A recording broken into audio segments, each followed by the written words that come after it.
Hello दोस्तों, science and technology की दुनिया में आपको स्वागत है।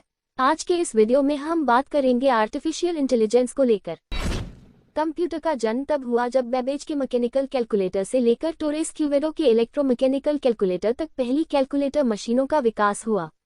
ऑटोमेटा सिद्धांत की शुरुआत द्वितीय विश्व युद्ध में वापस देखी जा सकती है, जिसे कोड ब्रेकअप के रूप में जाना जाता था।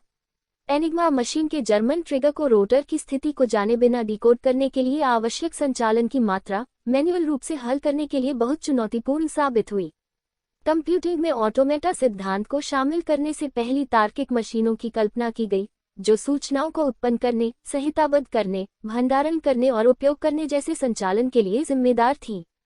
दरअसल, ये 4 कार्य मानव द्वारा किए गए सूचना प्रसंस्करण के बुनियादी संचालन हैं।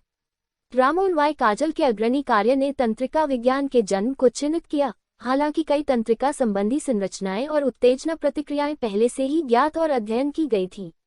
इतिहास में पहली बार न्यूरॉन की अवधारणा प्रस्तावित की गई थी। मैकक्लुलोच और पिट्स ने ऑटोमेटा सिद्धांत और तंत्रिका विज्ञान के बीच एक संबंध विकसित किया, पहले कृत्रिम न्यूरॉन का प्रस्ताव दिया, जिसने वर्षों बाद पहले कंप्यूटेशनल इंटेलिजेंस एल्गोरिदम को जन्म दिया, जिसका नाम परसेप्ट्रॉन था।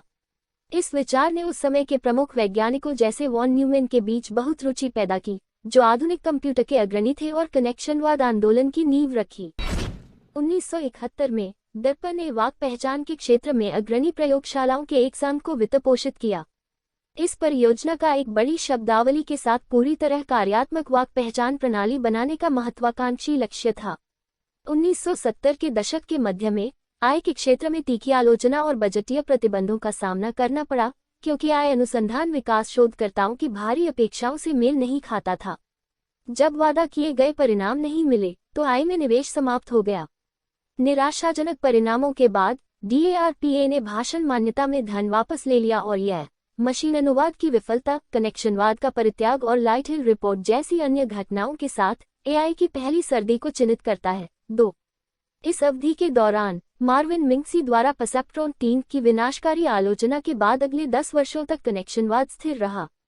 1980 से 1987 तक AI प्रोग्राम, जिन्हें विशेषज्ञ सिस्टम कहा जाता है, को कंपनियों द्वारा अपनाया गया और ज्ञान प्राप्ति AI अनुसंधान का केंद्रीय फोकस बन गया। उसी समय जापानी सरकार ने अपनी 5वीं पीढ़ी के कंप्यूटर पहल के साथ AI पर बड़े पैमाने पर वित्तपोषण कार्यक्रम शुरू किया। जॉन होपफील्ड 4 और डेविड रोमेलहार्ट 5 के काम से कनेक्शनवाद को भी पुनर्जीवित किया गया था। AI शोधकर्ता जिन्होंने 1974 में पहली प्रतिक्रिया का अनुभव किया था, वे विशेषज्ञ प्रणालियों के शासन के उत्साह के बारे में संशय में थे और दुख की बात है कि उनके डर अच्छी तरह से स्थापित थे। बदलते ज्वार का पहला संकेत 1987 में AI कंप्यूटर हार्डवेयर बाजार के पतन के साथ था। एप्पल और IBM डेस्कटॉप ने धीरे धीरे अपनी गति और शक्ति में सुधार किया था और 1987 में वे बाजार पर सर्वश्रेष्ठ LISP मशीनों की तुलना में अधिक शक्तिशाली थे। हालांकि रातों रात उद्योग धराशायी हो गया और अरबों डॉलर का नुकसान हुआ। उच्च रखरखाव लागत के अलावा विशेषज्ञ प्रणालियों को अद्यतन और पुनः प्रोग्राम करने की कठिनाई ने दूसरी AI सर्दी का नेतृत्व किया। AI में निवेश गिरा और DARPA ने अपनी रणनीतिक कंप्यूटिंग पहल को रोक दिया, यह दावा करते हुए कि AI अब नवीनतम मोड नहीं था। जापान ने अपने 5वीं पीढ़ी के कंप्यूटर प्रोग्राम के लिए धन देना भी बंद कर दिया, क्योंकि प्रस्तावित लक्ष्यों को हासिल नहीं किया गया था।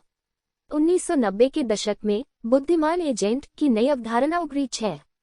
एक एजेंट एक ऐसी प्रणाली है जो अपने पर्यावरण को समझता है और ऐसे कार्य करता है जो उसके सफल होने की संभावना को अधिकतम करते हैं।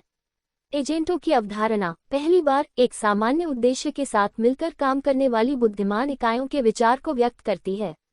इस नए प्रतिमान का उद्देश्य यह नकल करना था कि मनुष्य समूहों, संगठनों और या समाजों में सामूहिक रूप से कैसे काम करते हैं। बुद्धिमान एजेंट बुद्धि की अधिक बहुसंयोजी अवधारणा साबित हुए। 1990 के दशक के उत्तरार्ध में कई दृष्टिकोणों से सांख्यिकीय सीखने, जैसे कि संभाव्यता, बारंबारता और संभावित फजी लॉजिक दृष्टिकोण सहित क्षेत्रों को निर्णयों की अनिश्चितता से निपटने के लिए AI से जोड़ा गया था। इसने AI के लिए सफल अनुप्रयोगों की एक नई लहर ला दी, जो 1980 के दशक के दौरान विशेषज्ञ प्रणालियों ने हासिल की थी। तर्क करने के ये नए तरीके बुद्धिमान एजेंट राज्यों और धारणाओं की अनिश्चितता से निपटने के लिए अधिक उपयुक्त थे और नियंत्रण के क्षेत्र में इसका बड़ा प्रभाव था। इस समय के दौरान फजी लॉजिक द्वारा नियंत्रित हाई स्पीड ट्रेनों को विकसित किया गया था।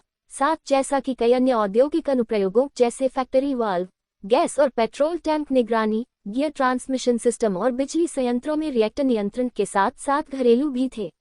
उन्नत स्तर की बुद्धिमत्ता वाले उपकरण जैसे air conditioner, heating system, cooker और वैक्यूम क्लीनर, ये 1980 के दशक में विशेषज्ञ प्रणालियों से भिन्न थे। सीखने के माध्यम से हासिल किए गए कार्य के लिए अनुमान प्रणाली के मॉडलिंग ने मशीन लर्निंग के क्षेत्र को जन्म दिया। फिर भी हालांकि मशीन रीजनिंग ने अच्छे प्रदर्शन का प्रदर्शन किया, फिर भी इनपुट स्पेस को एक नए स्रोत में पचाने के लिए एक इंजीनियरिंग आवश्यकता थी ताकि खुफिया अधिक प्रभावी ढंग से तर्क कर सके। 2000 के बाद से इंटरनेट और मोबाइल संचार के तेजी से अपनाने से प्रेरित बिग डेटा की सुबल के साथ कनेक्शनवाद प्रतिमान का तीसरा पुनर्जागरण आया। तंत्रिका नेटवर्क पर एक बार फिर विचार किया गया, विशेष रूप से अवधारणात्मक बुद्धिमत्ता को बढ़ाने और फीचर इंजीनियरिंग की आवश्यकता को समाप्त करने में उनकी भूमिका में। कंप्यूटर विजन में भी बड़ी प्रगति हुई है, दृश्य धारणा में सुधार हुआ है और अधिक जटिल कार्यों को करने में बुद्धिमान एजेंटों और रोबोटों की क्षमताओं में वृद्धि हुई है जो दृश्य पैटर्न पहचान के साथ संयुक्त है। इन सभी ने नई एआई चुनौतियों जैसे वाक् पहचान, प्राकृतिक भाषा प्रसंस्करण और सेल्फ ड्राइविंग कारों का मार्ग प्रशस्त किया।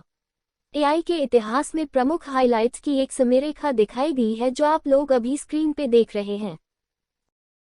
दोस्तों, वीडियो कैसी लगी कमेंट जरूर करना और ऐसी अमेजिंग वीडियो के लिए चैनल को सब्सक्राइब करना ना भूलें।